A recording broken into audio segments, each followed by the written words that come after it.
19장 1절에서 18절입니다. 한 절씩 교독하겠습니다. 열왕기상 19장 1절에서 18절.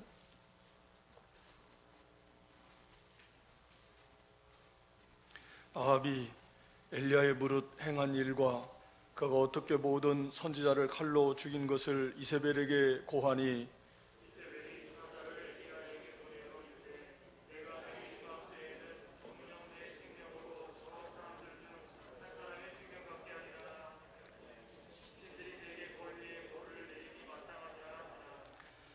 저가 이 형편을 보고 일어나 그 생명을 위하여 도망하여 유다에 속한 브엘세바에 이르러 자기의 사환을 그곳에 머물게 하고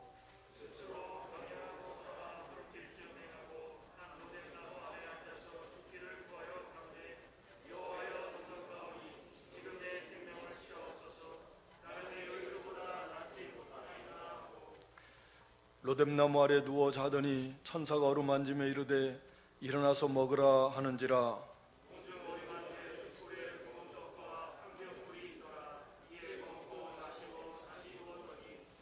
여호와의 사자가 또 다시 와서 어루만지며 이르되 일어나서 먹으라 네가 길을 이기지 못할까 하노라 하는지라.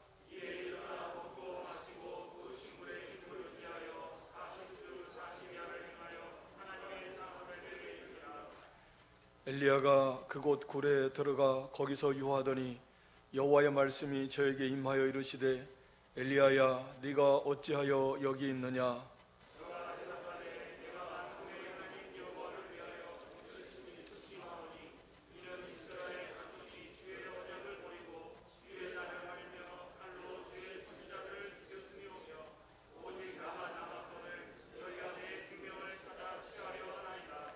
여호와께서 가라사대 너는 나가서 여호와의 앞에서 산에 섰으라 하시더니 여호와께서 지나가시는데 여호와의 앞에 크고 강한 바람이 산을 가르고 바위를 부수나 바람 가운데 여호와께서 계시지 아니하며 바람 후에 지진이 있으나 지진 가운데도 여호와께서 계시지 아니하며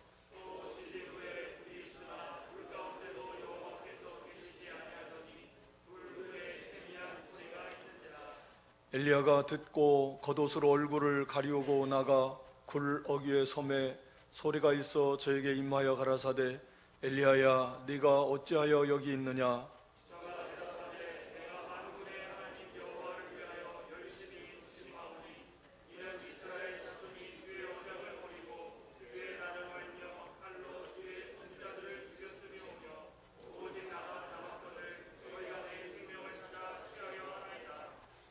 여호와께서 저에게 이르시되 너는 내 길을 돌이켜 광야로 말미암아 다메섹에 가서 이르거든 하사엘에게 기름을 부어 아람 왕이 되게 하고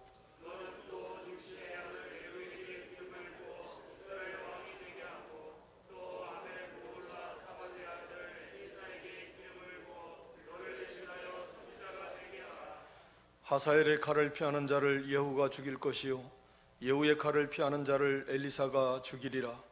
그러나 내가 이스라엘 가운데 7천인을 남기리니 다 무릎을 바알에게 꿇지 아니하고 다 그 입을 바알에게 맞추지 아니한 자니라. 아멘. 예.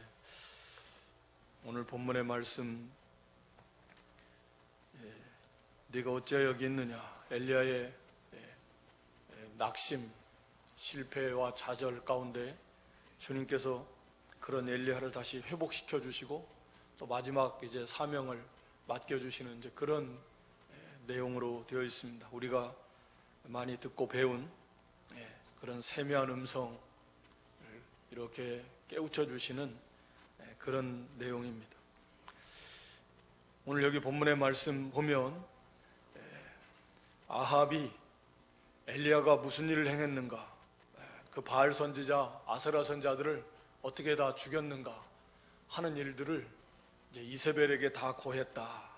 1절에 보면, 그러니까 이세벨이 그 말을 듣고서는 아주 또 악을 발해서 엘리야를 내일 이맘때 너도 똑같이 네가 죽인 그런 바알이나 아세라 선지자들처럼 나도 너를 죽이겠다라고 이렇게 선포한 거죠. 그래서 이 엘리야가 그 상황을 보고서 그만 이제 크게 낙심이 되고 두려움이 엄습해서 이제 도망가게 되는 그런 내용입니다. 그 앞에 18장에서 보면 갈멜산에서 잘 아는 대로 이제 바알 선자, 아세라 선자 850명 불러 모아놓고 누가 진짜 하나님이냐 이스라엘 백성들 다 불러 모아놓고 지도자들 불러 모아놓고 엘리야가 막 책망하면서 너희들이 언제까지 바알과 하나님 사이에서 양다리 걸치면서 이것도 아니고 저것도 아니고 그렇게 신앙생활 하겠느냐. 오늘 여기서 진짜 살아계신 참신, 참 하나님이 어떤 분이신가를 한번 드러내보자. 그래서 거기서 이제 1대 850 대결이 시작되지 않습니까? 뭐 당연한 것처럼 바알, 아세라 존재하지도 않는 헛된 것들입니다. 아무리 그들이 여러 시간을 자기들의 주문을 내고 의식을 거행하고 몸을 상하게 하면서 부르짖었지만 당연히 응답할 리가 없죠. 그래서 이제 엘리야가 하나님 앞에 부르짖으면서 하나님이 정말 여호와가 하나님이신 것을 저들로 알게 해주시옵소서. 불러 응답해 달라고 부르짖었지 않습니까? 하나님께서 응답해 주셨어요. 그러니까 백성들이 다 엎드러지고 놀랐습니다. 아, 진짜 여호와가 하나님이십니다. 여호와 하나님이십니다. 그리고 아주 내친 김에 그 바알 선자, 아세라 선자 850명 다 죽였습니다. 그리고 하나님 앞에 부르짖어서 3년 6개월 동안 가물었던 거 큰 비를 내리시고 아합왕의 마차 앞에서 엘리야가 하나님의 능력으로 앞에서 달려가면서 이스라엘까지 들어가는 개선 장군처럼 그러니까 어마어마한 역사가 일어났지 않습니까? 그러니까 엘리야 생각에는 야, 이제 됐다. 이제 하나님 나라가 회복이 될 것 같았습니다. 그거 다 봤으니까 아합부터 정신 바짝 차리고 이제 회개하고 백성들도 다 이제 아세라, 바알 섬기던 그 신당들 제단들 있으면 다 또 우상 다 깨트려 버리고 제단 다 헐어버리고 우리가 정말 이거 잘못했다 하나님 앞에 회개하고 돌아올 줄 알았어요. 이제 하나님 나라가 다 세워질 줄 알았습니다. 그토록 소망하던.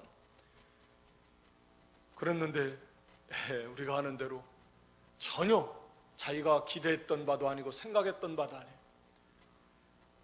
오히려 백성들은 잠잠 변화가 안 일어나요. 그때는 진짜 하나님이 여호와가 진짜 하나님이다. 바알, 아세라 저건 신이 아니다. 거기서 그렇게 외쳤지만 정작 그 다음날 가서 보니까 아무런 삶 속에서 변화가 나타난다. 침묵하고 있습니다. 아합도 오히려 이세벨에게 가서 그 사실을 고했습니다. 이세벨은 악해져서 죽이겠다. 자기가 기대했던 어떤 일도 일어나지 않고 죽이려고 하니까 그만 거기서 낙심한 거죠. 아마 굉장히 당황했을 것 같습니다. 우리가 흔히 말하는 멘붕이라는 거예요. 멘탈이 붕괴된 거예요. 야, 이게 어떻게 된 거지? 어떻게 이럴 수가 있어? 그 백성들이 어떻게 하나도 침묵하고 아합도 그렇고 오히려 자기를 더 죽이려고 그러고 어떤 역사가 나타나지 않아. 그래서 그만 거기서 좌절한 거 아닙니까? 그러면 두려움이 임했어요. 이제 죽을까 봐. 생명을 위해서 형편을 바라보고 이 상황을 보니까 그래서 그만 급하게 도망가 버리면서 그러면서 이제 하나님 앞에 광야에 들어가서 이제 부르짖지 않습니까? 이제 저 데려가 주십시오. 나 이제 그만하겠습니다.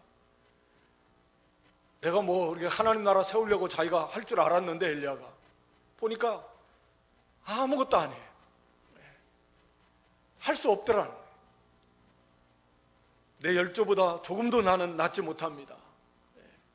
앞서간 모든 사람들과 지극히 평범한 사람들보다 나는 조금도 나은 자가 아니다. 나는 아무것도 할 수 없다. 자기가 뭘 할 수 있을 줄 알았는데 하나님 나라를 세워보려고 했는데 정말 열심을 내고 특심을 냈는데, 그렇게 큰 역사도 나타났는데 왜 안 변해? 요지부동이에요. 전혀 변하지 않습니다. 그리고 악인은 더 기사가 등등해서 오히려 더 악해져서 죽이려고 그러고, 그러니까 그 상황 앞에서 좌절하게 되니, 그래서 나는 이제 그만 못하겠습니다. 나는. 하나님 다 데려가 주십시오. 이렇게 잘못된 기도 아닌 기도죠. 이것은 떼쓰는 것과 같은 거죠. 죽여달라고 하는 건 그런 거 아닙니까? 앞에서는 죽을까 봐 두려워서 사실은 두려움도 있었죠. 그래서 도망왔으면서 이제는 하나님 앞에 죽여달라고 하는 그런 잘못된 그런 엘리야의 모습을 우리에게 보여줍니다. 그러니까 이 모습을 보면서, 물론 엘리야는 하나님의 종으로서 하나님 나라를 세워나가는 그런 사람입니다. 그러면 엘리야의 문제인가? 이 문제만이. 우리는 하나님 나라를 세워나가는 사람이 아닌가? 저와 여러분은 하나님 백성으로 부름받아서 하나님이 주어진 직분은 조금씩 다 다르고 환경이 다 다르지만 공통적으로 우리 다 하나님 나라를 세워나가는 사람들입니다. 개인적으로도 하나님 나라를 세워나가야 되고요, 가정적으로도 하나님 나라를 세워나가야 되고요, 교회적으로도 하나님 나라를 잘 세워나가고, 이 땅에 하나님 나라가 확장되어지도록 하나님께서 우리를 세우신 것입니다. 우리가 이 사명 일생 동안 감당하는 거예요. 그러라고 사는 거죠. 그리스도 형상 이루어나가고. 뭐 때문에 삽니까? 우리 육신의 세상적인 잘 삶을 사는데 그저 하나님 우리를 좀 지지해주고 도와주고 그런 분입니까? 신앙이 그런 거예요? 아니잖아요. 엘리야는 그런 선자로서의 그런 사명, 오늘 우리도 다 조금씩 다르지만 똑같아요. 하나님 나라를 세워나가는데 하나님 나라가 잘 안 세워진다는 거예요. 내 개인적으로도 그렇고 가정적으로도 그렇고 왜 이렇게 변화가 안 되냐.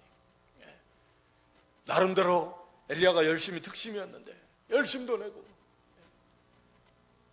한다고 좀 했는데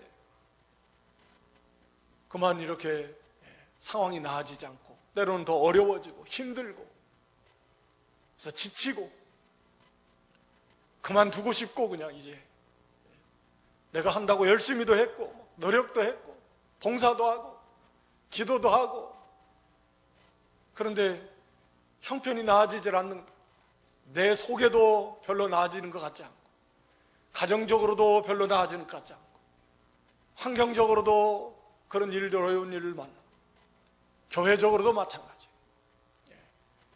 교회적으로도 여전히 교회 안에 그런 모습들이 힘들다.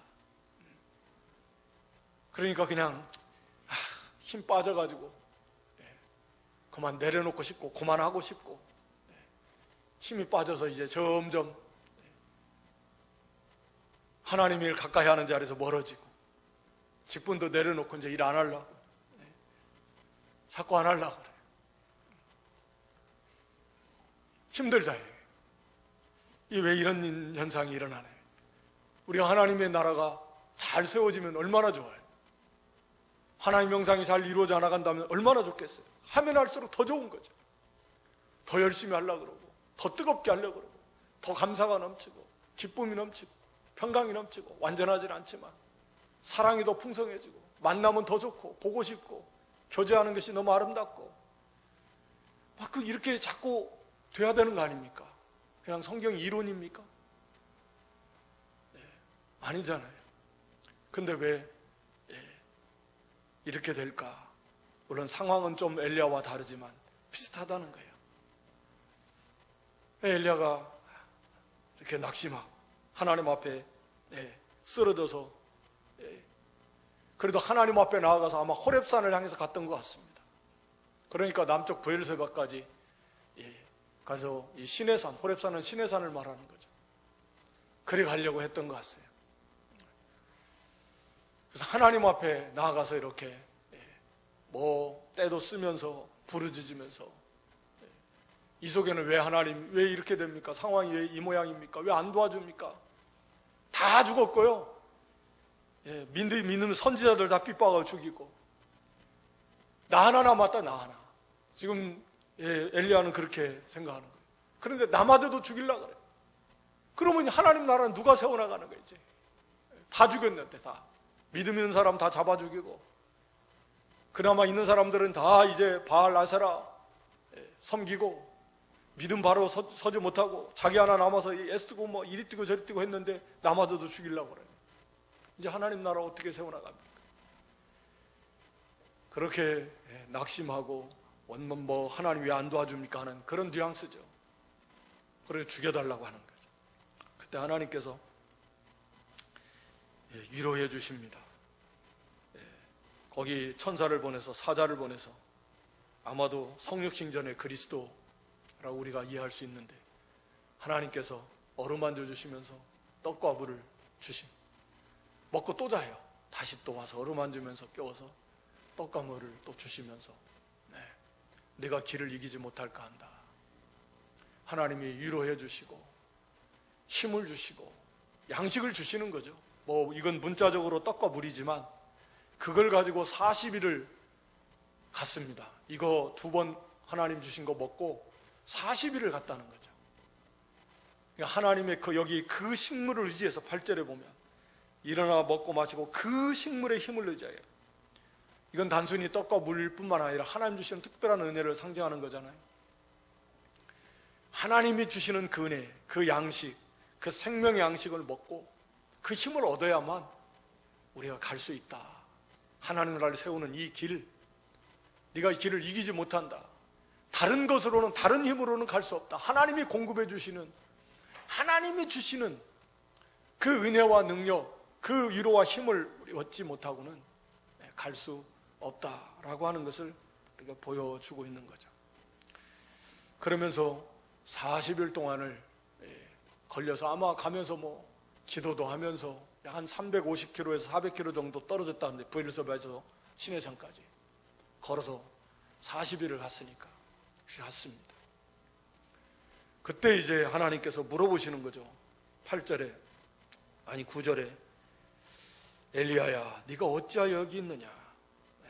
뒤에 가서도 또 한 번 이제 물어보시는데, 뭐 잘못했다, 너 뭐 이게 잘못했다, 하나님 보면 그렇게 말씀하시는 것보다 네가 어찌하여 여기 있느냐. 지금 네가 있을 곳이 아니라는 거예요. 어찌하여 여기 있느냐, 왜 여기 있느냐, 왜 이런 상태가 됐느냐, 그걸 한번 돌아보라는 거잖아요. 돌아봐야 됩니다.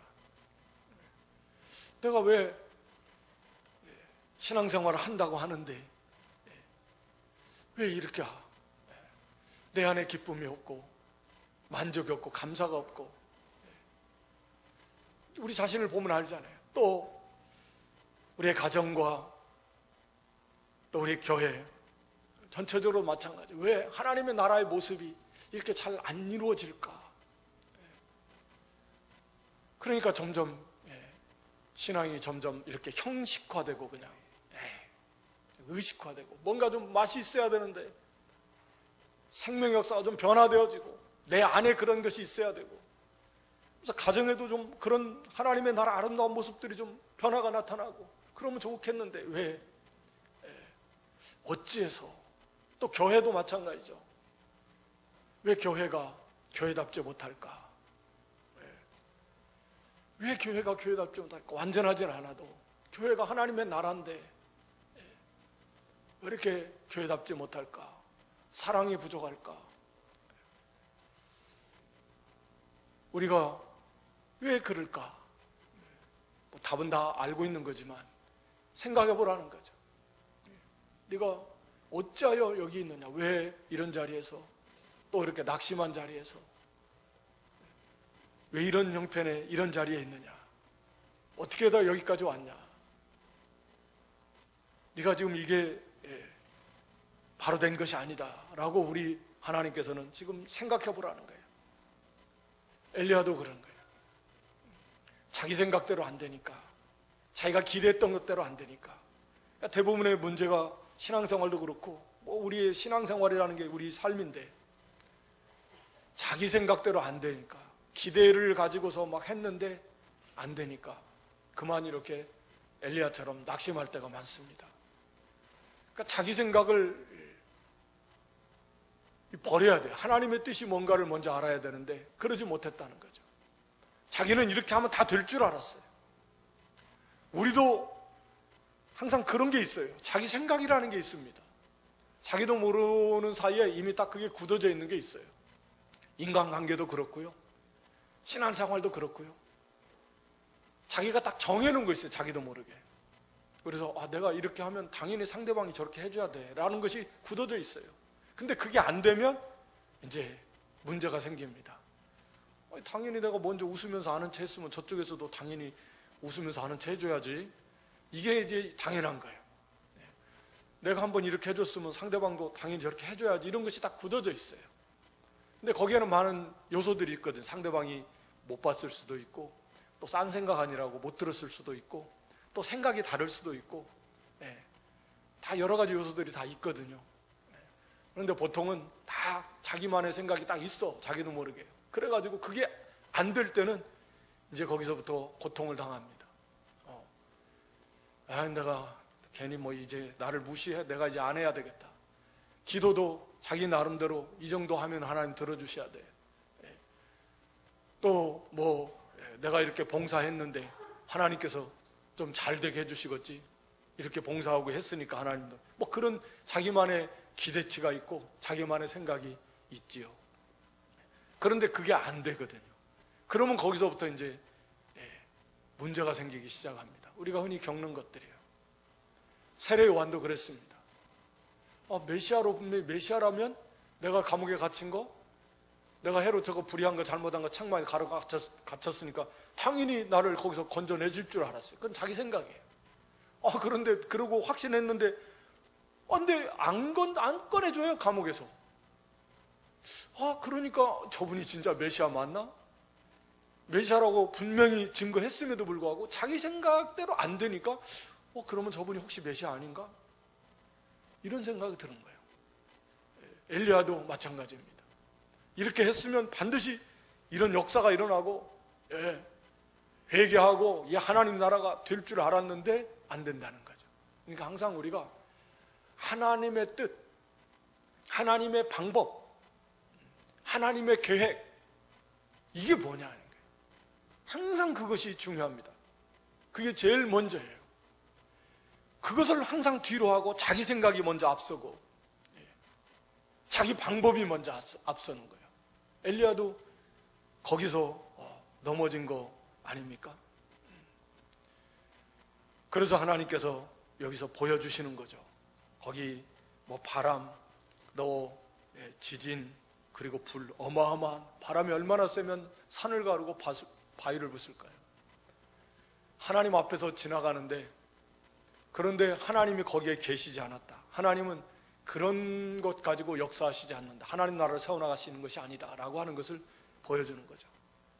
지진과 같은 일, 불과 같은 것들, 어마어마한 이적이고 큰 운동이고 그런데도 하나님은 그런 것 가지고 이루어 나가시지 않는다. 한 사람 한 사람 변화시키고 만들어가고 하나님 나라를 세워나가시는 것은, 하나님이 그런 것은 그냥 보조적인 수단으로 하나님이 사용하시지 그걸 가지고 핵심적으로 사용하시는 건 아니다 라고 하는 걸 보여주는, 그러면서 세미한 음성, 하나님의 말씀이 우리 속에 들려지는, 내 마음 깊은 곳에 있을 움직이는, 거기에 들려지고 믿어지고 깨달아지는 거죠. 그런 역사를 통해서 하나님은 하나님의 나라를 세워나가신다라고 하는 것을 우리에게 보여주시는 거 아닙니까? 그런데도 사실은 우리가 이런 불이나 바람이나 지진과 같은 외형적으로 보여지는 역사들, 다 그거 추구하는 마음들이 사실은 다 있습니다. 외형적으로 보여지는 어떤 큰 역사들을 추구하는 거죠. 그것이 큰 것인 줄 알고 나가는 거죠. 그러니까 거기에 맞춰서 우리가 기독교 역사를 보더라도 많은, 수없이 많은 어떤 운동 같은 그런 일들이 많이 있었고 지금도 있고, 오늘날의 한국교회 신사도 운동 같은 경우, 사도시대처럼 그런 이적 그거 추구해야 된다, 진행되고 있는데, 여전히 진행형인데, 그 듣기에는 그럴싸하지만 그런 거 아니잖아요. 우리가 성경에 보면 하나님의 그 이적은 하나님의 말씀을 확증하기 위한 하나의 그런 표적이다. 이적을 주신 목적이 이게 하나님의 말씀이, 이들이 전하는 말씀이 하나님 말씀이다. 이들이 진짜 사도야. 이분이 진짜 메시아야. 그러니까 이들의 말을 들어, 믿어, 그대로 따라. 그것을 말하자면 증거하기 위한 그런 보조적인 수단으로서 이적을 주신 것이고, 그렇게 해서 그들이 진짜 사도이고 또 물론 예수 그리스도시고 그분들이 전한 그 말씀이 성경으로 기록이 된 이 시대에는 더 이상의 그 시대처럼의 이적의 필요성이 없는 거죠. 왜? 그 이적의 가장 중요한 핵심이 성경, 하나님의 말씀을 증거하기 위해서 주신 거니까. 그 마가복음 16장 20절 한번 읽어봐 주시겠습니까? 마가복음 16장 20절 맨 마지막 절인데 제가 읽겠습니다. 마가복음 16장 20절. 제자들이 나가 두루 전파할새 주께서 함께 역사하사 그 따르는 표적으로 말씀을 확실히 증거하시니라. 그 따르는 표적으로 말씀을 확실히 증거해. 그러니까 표적을 주신 목적이 말씀, 이게 진짜야, 참 하나님 말씀이야 라는 것을 증거하기 위해서 표적, 이적을 주셨다 라고 이렇게 말씀하고 있는 겁니다. 그 사도행전 14장 3절에도 그 비슷한 말씀이 있는데 그것도 제가 읽어보겠습니다. 사도행전 14장 3절에 두 사도가 오래에서 주를 힘입어 담대히 말하니 주께서 저희 손으로 표적과 기사를 행하게 하여 주사 자기 은혜의 말씀을 증거하시니. 표적과 기사를 주신 목적이 그들의 입에서 나오는 하나님의 말씀이 이게 진짜 말씀, 하나님 말씀이야, 진리야 라고 하는 것을 증거하기 위해서, 그걸 확증해 주기 위해서 이 표적을 주신 목적이 거기에 있다라는 거죠. 이렇게 해서 기록된 게 성경이에요. 그래서 성경이 완성됐으니까 이제 더 이상 그 시대처럼 그렇게 외형적인 걸 추구하지 말라는 거예요. 얼마든지 하나님 뭐 필요하면 주시겠지만 그걸 추구할 이유가 없는 거예요. 핵심은 말씀이니까. 오늘도 마찬가지입니다. 오늘 본문에서도 하나님께서 그걸 보여주신 거죠. 바람, 불, 지진, 이 어마어마한 이적들이 있지만 이거 가지고 하나님이 세워나가시는 거 아니야. 안 변하잖아요. 우리가 잘 보면 알잖아요. 엘리야 시대에만 그랬습니까? 모세 시대 얼마나 이적 많이 보고 듣고 체험하고 먹고 마셨습니까? 그들이 믿었습니까? 변화됐습니까? 안 변화됐습니다. 예수님 시대 그 예수님의 이적 많이 체험하고 따르던 사람들, 예수님 십자가 달릴 때에 죽이라고 거기에 동조했고 구경꾼 노릇했고 많은 사람들이 그랬습니다. 그러니까 이 이적 가지고 안 된다는 거죠. 엘리야 시대도 마찬가지. 이 사람들 그런 불이 내려지는 체험을 했지만 하나님께로 돌아오지 않았습니다. 하나님이 하시는 것은 바로 이 세미한 음성 말씀을 가지고 변화시키는 것이다. 엘리야가 이걸 몰랐던 거죠. 깨닫지 못했던 겁니다. 오늘 우리도 마찬가지입니다. 우리 자신이 변화가 잘 안 되는 것은 이 세미한 음성을 듣는데 소홀히 했다는 거죠. 세미한 음성을 듣도록 힘을 써야 돼요.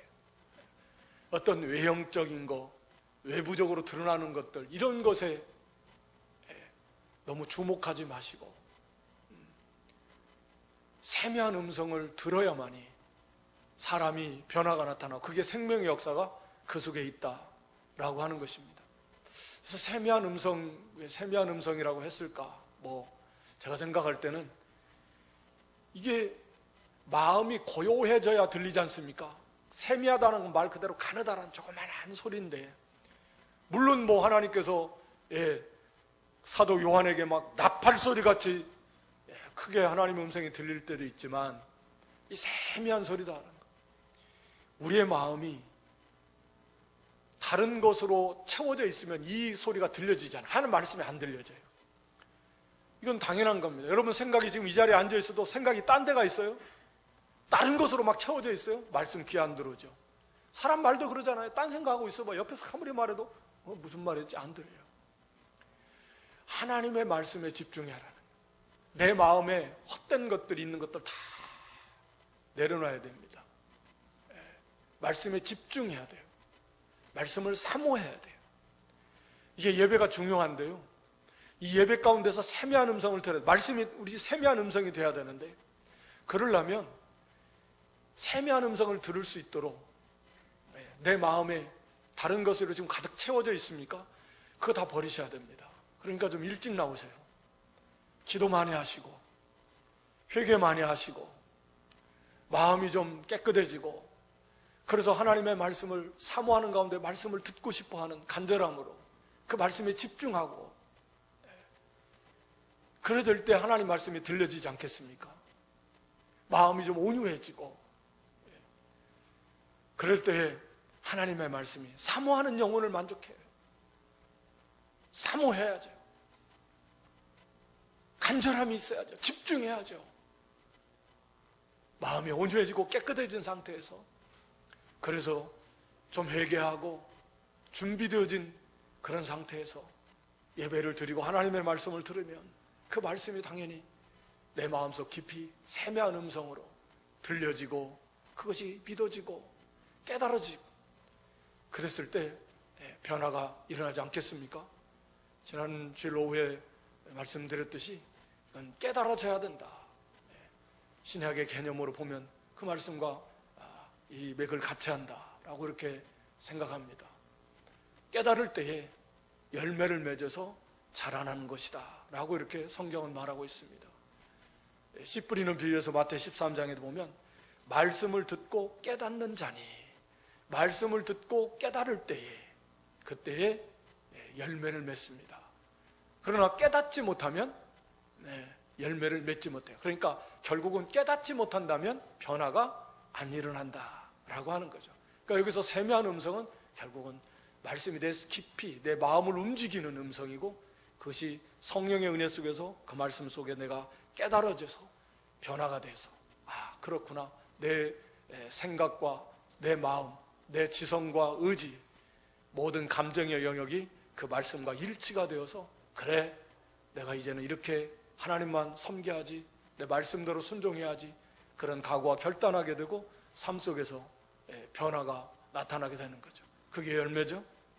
그런 세미한 음성을 통해서 하나님께서 이 하나님 나라를 세워나가신다라고 하는 것을 가르쳐 주시는 것입니다. 우리 자신도 이 세미한 음성을 들어서 내가 변해야 가정도 변하고요, 그래야 교회도 변합니다. 내가 안 변하는데 내가 안 변하는데 변하겠습니까?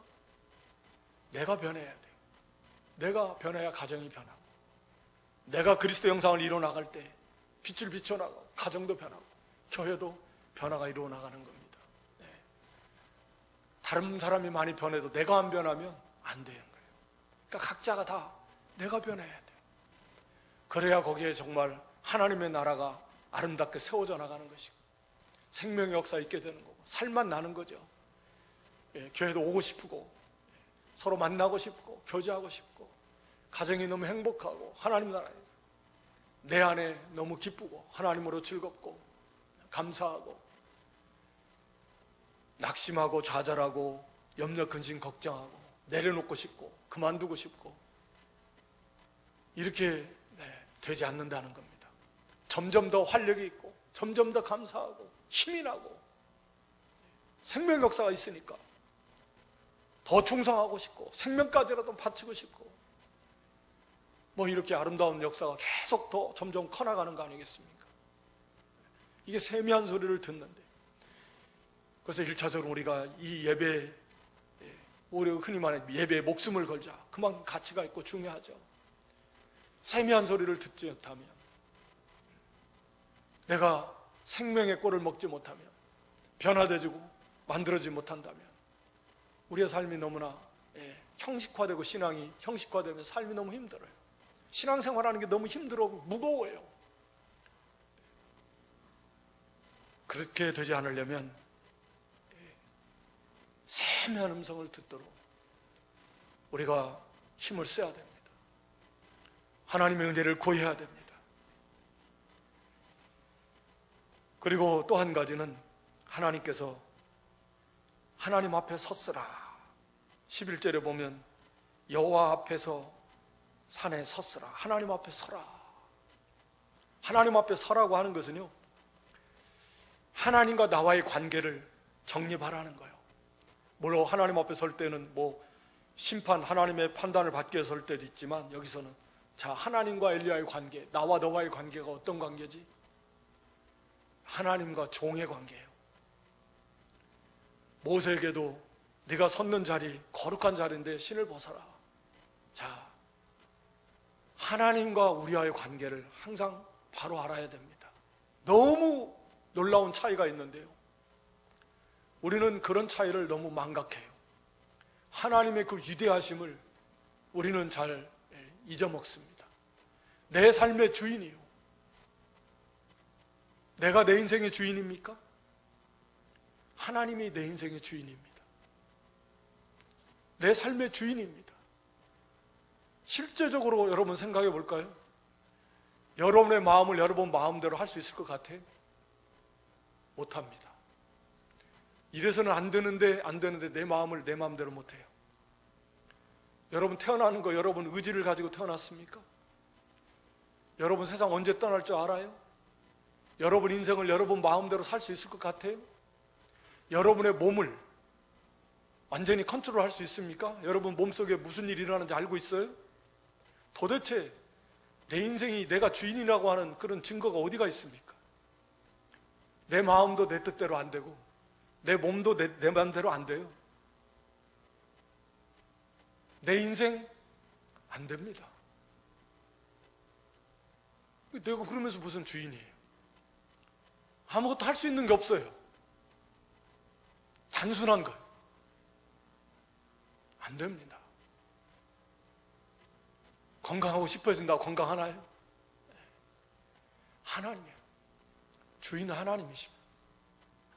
철저하게 하나님이십니다.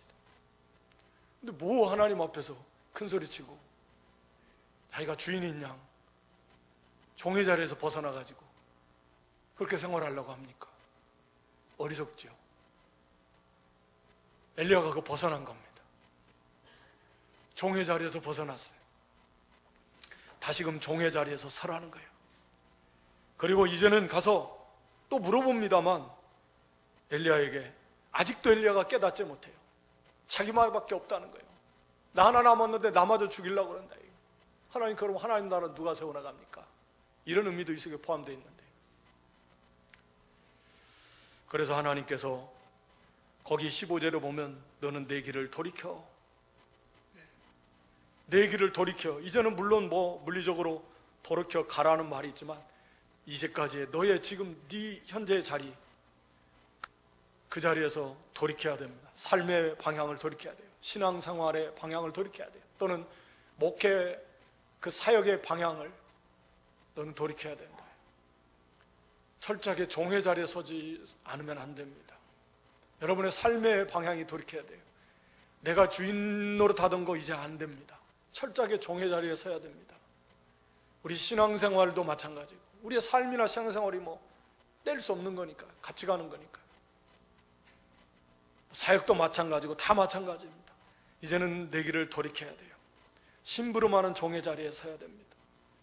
그 앞에서 17장에 보면 하나님께서 전하라고 하면 전하고 그리스네가로 가라면 가고, 그럼 하나님 까마귀를 통해서 먹을 거 갖다 주고, 거기 걱정할 거 없어요. 좀 있으면 물 마를 건데 걱정할 거 없습니다. 물 마를 때쯤 되니까 사르밧으로 가면 되고, 거기에 말이 됩니까? 할 거 없어요. 가라고 하면 가면 돼요. 사르밧 과부 얼마나 연약한지, 먹을 거 없어서 굶어 죽으려고 하는데 이제 그래도 하나님 다 해결해줘요. 종의 자리에 있으면 가라는 대로 가면 돼요. 그렇게 하면 참 편할 것 같아요. 쉬울 것 같아요.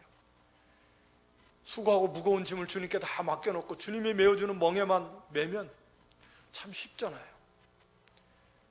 내 멍에를 함께 매라. 그쪽 지역은 2마리가 함께 간다잖아요. 멍에 같이 매고 2마리. 2마리가 한 쌍이 같이 가는 거예요. 그러니까 내 멍에를 메라는 건 주님이 멍에를 메어주고 같이 가겠다는 거예요. 내 멍에는 쉽고 내 짐은 가볍다는 거예요. 우리가 혼자 가려면 뭐 알지도 못하면서 뭘 혼자 가요. 할 수도 없으면서 뭘 해요. 능력도 없고 지식도 없고 아무것도 없으면서 하겠다 하는 게 얼마나 힘들어요. 종의 자리에 서면 얼마나 편해요. 완전하신 하나님께서, 우리를 무한히 사랑하신 하나님께서, 독생자를 주께 사랑하신 하나님, 십자가 지기까지 사랑하신 주님께서 이거 하라 하면 그대로 하면 돼요. 저리 가라 하면 저리 가면 되고, 함께 가자 함께 가면 되고, 따라오라 하면 따라가면 되고, 그러면 참 걱정 없을 것 같아요. 얼마나 평안해요. 너희 마음이 쉼을 얻을 것이다. 마음의 평안이 와요. 자유가 있다. 왜 그걸 못하고서 종의 자리에 벗어나가지고, 그래서 엘리야가 다시 이제 너 돌이켜라. 그래서 하나님께서 그 사역을 주는데, 가서 너 하사엘에게 아람왕 하사엘을 기름 부어서 아람왕 삼고, 예후에게 기름 부어서 북이스라엘 왕을 삼고, 엘리사의 기름 부어서 네 후계자를 삼아라. 물론 기름을 직접 붓는 건 아닙니다. 엘리사만 붓고 나머지는 이제 엘리사가 사원을 통해서 붓기도 하는데요. 하나님이 네가 할 일을 하라는 거예요. 종의 자리에서. 그러면서 하시는 말씀이 뭐라고요? 마지막 절에 무릎 꿇지 아니한 7,000명 하나님이 남겨줬다. 너는 너 혼자밖에 없는 줄 알지? 하나님 나라는 누가 세워요? 하나님이 세우십니다. 하나님이 하나님 백성 남겨놨어요. 많다면 많고 적다면 적은데요, 절대적 숫자로 보면 적죠. 북쪽 이스라엘 인구가 몇 명인데 7,000명밖에 안 남았으니까 얼마나 적습니까? 또 7이라는 숫자가 또 완전수니까 하나님 백성은 하나님이 남겨놨어요. 하나님이 하십니다. 세우시는 권능이 하나님께 있어요. 잘하게 하시는 분도 하나님이시요. 내가 내 인생 설계하고 그걸 어림도 없습니다. 그저 종의 자리예요. 종의 자리. 부족하지만 저도 힘들 때는 그래 말씀 생각하면서, 무슨 수로 성도를 잘하게 합니까? 무슨 수로 변하게 합니까? 하나님이 하시는 거죠. 그래서 종의 자리에서 심부름하면 되는 거지. 무슨 수로 잘하게 하고 무슨 수로 변화되게 하겠습니까? 하나님이 하시는 거지. 하나님이 하시는 겁니다. 그러니까 우리가 하나님과의 나와의 관계 속에서 자꾸 벗어나려고 하지 마세요.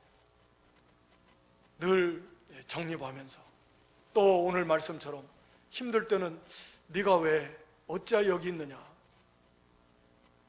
왜 이렇게 됐지, 문제가 어디에 있을까 점검해 보는 게 필요합니다. 에베소 교회를 향해서도 네가 어디에서 떨어졌는가를 한번 살펴봐라. 하나님 그걸 우리에게 주셨으니까. 그런 이성과 판단력을 주셔서, 분별력을 주셨어요. 지성을 주셨어요. 생각할 수 있게 해주셨습니다. 생각해보면 안다는 거예요. 그래서 왜 내 삶이 이렇게 힘이 없어? 활력이 넘쳐야 되는데 왜 그냥 예수 믿는다고 하면서 얼굴이 그냥 그늘이지고 새카맣고, 그냥 입술은 감사한데 얼굴은 감사가 아니고, 이거 왜 그래? 문제가 뭐야 이거? 좀 돌아보면서, 분명히 하나님과의 나의 관계 속에 문제가 있다. 문제가 하나님께 있겠습니까? 나한테 있는 거지. 개인적으로든 가정적으로든 교회적으로든 우리가 하나님 나라를 다 세워나가는데, 내 인생의 방향부터 하나님의 뜻에 맞춰야 된다는 거예요. 모든 삶이 거기서부터 잘못됐으면 안 되는 거예요. 내 생각대로 생각하면 안 되는 거예요. 하나님의 생각이 어떤가, 하나님의 방법이 어떤가, 내 삶이나 가정이나 교회, 그걸 먼저 찾아서 세미한 음성을 듣고, 거기서 생명의 역사가 있어서 내가 변화되고, 그래야 가정과 교회도 변화되고 살만 나고, 종의 자리에 언제나 서서 하나님의 맡겨진 사명, 하나님 뜻대로만 하나님 의지하고 충성하면 나머지는 다 하나님이 하신다. 살리기도 하시고, 크게도 많게도 능력 있게도 하시고 잘하게도 하시는 하나님이시다. 그래서 오늘 본 말씀을 다시 한번 우리가 생각하면서 우리의 삶이 회복되고, 하나님과의 관계가 회복이 되고, 특히 세미한 음성을 들으면서 내가 변화되어지고 나의 삶의 방향이 바로 되고 정의 자리에서 주님을 따르며 주님과 동행하며 내가 변화되고 가정과 교회가 정말 하나님 나라다워지는 그런 역사가 저와 여러분 가운데 우리 가운데 있기를 주님의 이름으로 축원합니다. 아버지 하나님,